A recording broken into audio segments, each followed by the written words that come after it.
اس امت محمدیہ صلی اللہ علیہ وسلم کی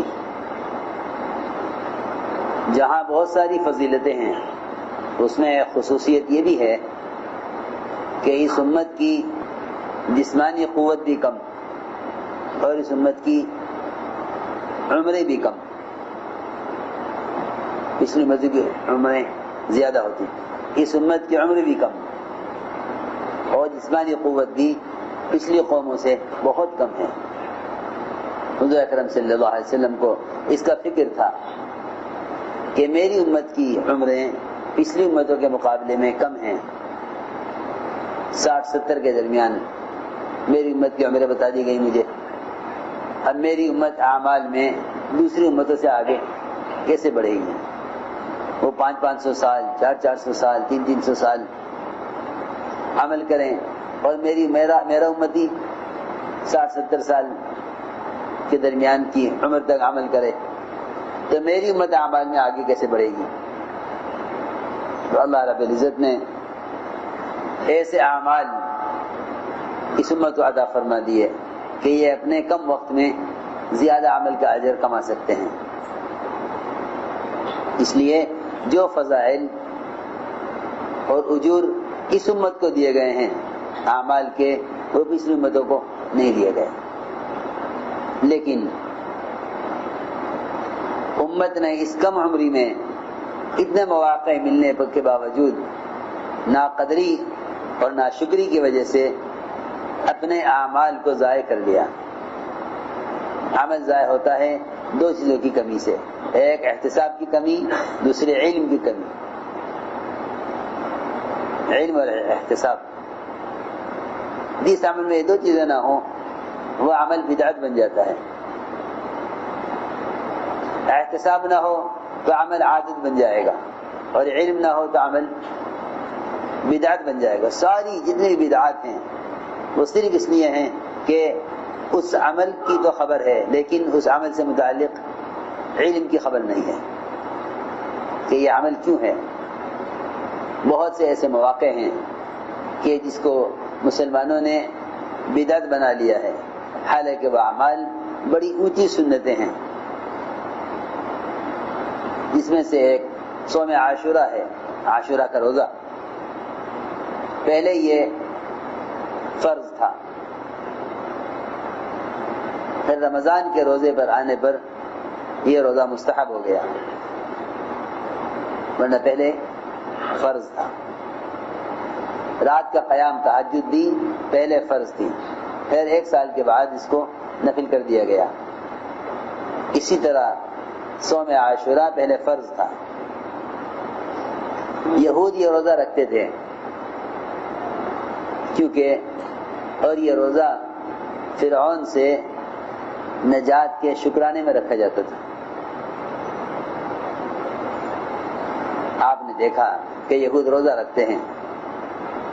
یہ کیوں رکھتے ہیں؟ کہ یار ہم اس لیے روزہ رکھتے ہیں کہ اس مہینے میں اس دن ہمیں نجات ملی تھی فرعون سے، اس لیے بنی اسرائیل روزہ رکھتے تھے اس کے شکرانے میں. تو آپ نے فرمایا کہ ہاں یہ روزہ ہم بھی رکھیں گے لیکن ہم یہود کی مخالفت کریں گے. صحابہ نے عرض کیا کہ یہود کی تو ہمیں مخالفت کرنی ہے، اس لیے تو وہ روزہ رکھتے ہیں. فرمایا کہ اگر میں اگلے سال تک باقی رہ گیا تو میں 2 دن کا روزہ رکھوں گا، 9 کو بھی اور 10 کو بھی. اس لیے 2 روزے رکھنے چاہیے، 9-10 رکھو یا 10-11 کا روزہ رکھو، 9-10 یا 10-11. یہود کی مخالفت. جب نیک عمل میں ان کی مخالفت ہے تو برے اعمال میں کتنی مخالفت کرنی چاہیے. جب ایک نیک عمل میں بھی ان کی مخالفت کرنی ہے، حالانکہ روزہ نیک عمل ہے. اگر وہ 1 روزہ رکھیں تو ہم 2 روزے رکھیں گے ان کی مخالفت میں. تو میں سوچ رہا تھا میں آج کہ جب نیک عمل میں مسلمان کے لیے یہود کی مخالفت کا حکم ہے تو ان کے برے اعمال میں کتنی مخالفت کا حکم ہوگا. حالانکہ روزہ نیک عمل ہے مگر اس میں بھی ان کی مخالفت کرنی ہے، روزہ چھوڑ کر نہیں بلکہ 2 روزے رکھ کر. کہ ان کا معمول ایک روزے کا ہے. آپ نے فرمایا صحابہ سے کہ تم 2 روزے رکھو، یا 9-10 کا روزہ رکھو یا 10-11 کا روزہ رکھو. لیکن میرے دوستو عزیزوں، امت نے اعمال کے مواقع کو علم اور احتساب نہ ہونے کی وجہ سے رسم اور بدعت بنا لیا ہے. اپنے اعمال کے اندر احتساب پیدا کرو، اور احتساب پیدا ہوتا ہے کسی عمل کے فضائل کو یاد رکھنے سے کہ اس عمل کے کیا فضائل ہیں، اس دن کے کیا فضائل ہیں. یعنی اس دن سے تو انسانیت کی ابتدا ہوئی ہے. انسانیت کی ابتدا آدم علیہ السلام میں روح پھونکی گئی ہے، وہ اسی دن. سب سے پہلا کام یہ ہوا کہ آدم علیہ السلام کے پتلے میں روح ڈالی گئی، اور ابراہیم علیہ السلام کی پیدائش بھی اسی دن ہوئی، اور موسیٰ علیہ السلام کو ان کی قوم کو نجات فرعون سے اسی دن ملی، اور یوسف علیہ السلام جیل سے اسی دن نکالے گئے، اور ادریس علیہ السلام کو ورفعناہ مکان علیہ، رفعناہ مکان علیہ یعنی ادریس علیہ السلام کو اونچے مقام پر پہنچایا، یعنی جنت میں. سورج کی تپش کو کم کرایا تھا دعا کرا کے کہ فرشتہ جو سورج پر مسلط متعین ہے وہ اس کی گرمی کو کیسے برداشت کرتا ہوگا جب اتنی دور رہنے والے انسان اس کی گرمی سے پریشان ہیں. اللہ سے دعا کی کہ اللہ اس فرشتہ جو تو نے سورج پر متعین کیا ہوا ہے اس سے گرمی کو کم کر دے. اس دن فرشتے نے محسوس کیا کہ آج مجھے سورج کی گرمی تپش کم محسوس ہو رہی ہے. اللہ سے پوچھا، اللہ نے فرمایا کہ ہاں ہمارا ایک بندہ ہے جسے تیرے لیے یہ دعا کی، ہم نے اس کی دعا پر تیرے لیے سورج کی گرمی کو کم کر دیا. کون بندہ ہے وہ؟ کہ وہ ادریس ہے. کہ اللہ جب اس نے میرے لیے یہ کیا ہے تو کیا میں اس کی ملاقات نہ کروں؟ کہ ہاں ضرور مل گیا ہو. آئے تو ادریس علیہ السلام کہ بھئی بات یہ ہے کہ میرے لیے کام کر دو. کہ کیا؟ کہ سیر کرا دو ذرا جنت دوزخ. چلیے لے گئے کہ پہلے جنت دیکھیں گے؟ نہیں، پہلے جہنم دکھلاؤ، پہلے جہنم دکھلاؤ. کہ چلو جی پہلے جہنم دیکھ. پہلے جہنم دیکھی، پل صراط دیکھا، پھر جنت میں گئے. جنت میں ساری جنتیں دیکھی. میری کون سی ہے؟ کہ یہ آپ کی جنت ہے. اس میں داخل ہوئے. میں کہا اچھا تم جاؤ، اب تم جاؤ، چھٹی تمہاری، ہم تو یہاں رہیں گے. کہ نہیں، یہاں آپ کیسے رہیں گے؟ کہ کیسے نہیں رہیں گے؟ اللہ نے فرمایا ہے جو جنت میں داخل ہو جائے گا وہاں سے کبھی نکالا نہیں جائے گا. فرشتے نے کہا اللہ نے یہ بھی تو کہا ہے وَإِن مِّنكُمْ إِلَّا وَارِدُهَا كَانَ عَلَىٰ رَبِّكَ حَتْمًا مَقْضِيًّا. یہ بھی تو کہا اللہ نے. تو ادریس صاحب نے کہا اسی لیے تو پہلے جہنم ہو کر آیا ہوں، وہاں سے اس لیے گزر کے آیا ہوں. ہم تم یہاں سے جائیں گے نہیں. اللہ نے فرمایا چھوڑ دو میرے بندے کو.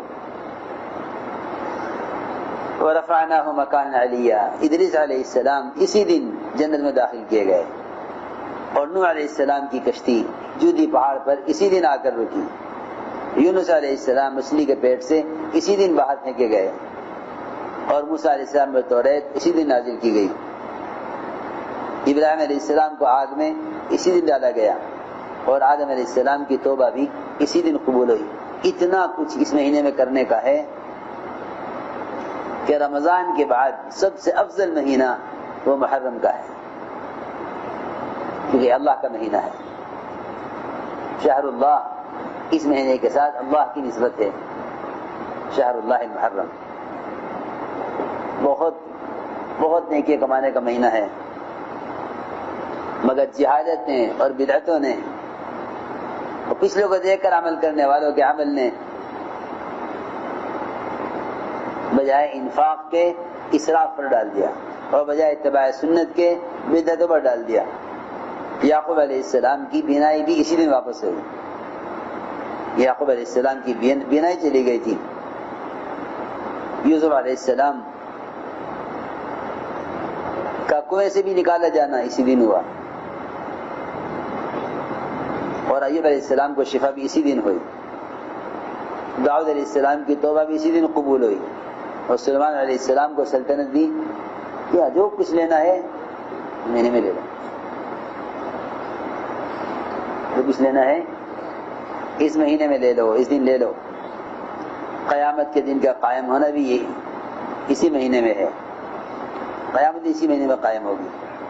حضرت عمر کی شہادت بھی اسی مہینے میں ہوئی ہے، اسی دن ہوئی ہے۔ بہرحال بہت سی چیزیں ہیں جو اس مہینے میں خاص طور پر پیش آئی ہیں، تو اہتمام کریں ساتھی روزہ رکھنے کا۔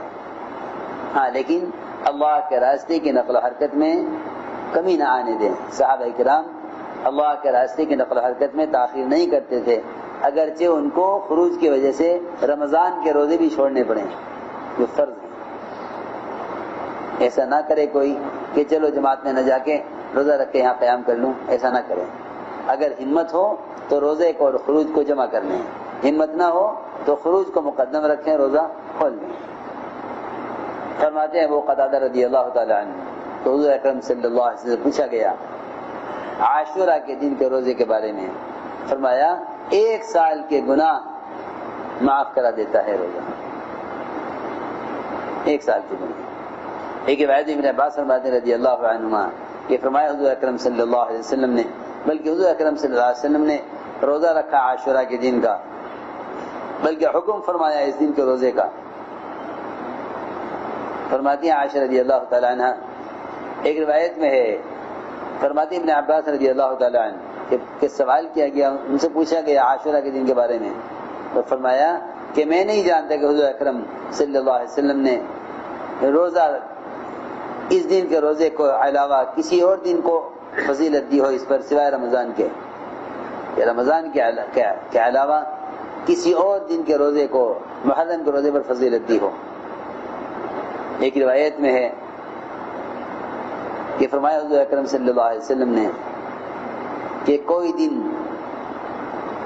روزہ رکھنے میں عاشورہ سے افضل نہیں ہے سوائے رمضان کے مہینے کے، سب سے افضل روزہ رمضان کا مہینہ یا عاشورہ کا روزہ ہے، رمضان کا روزہ یا عاشورہ کا روزہ۔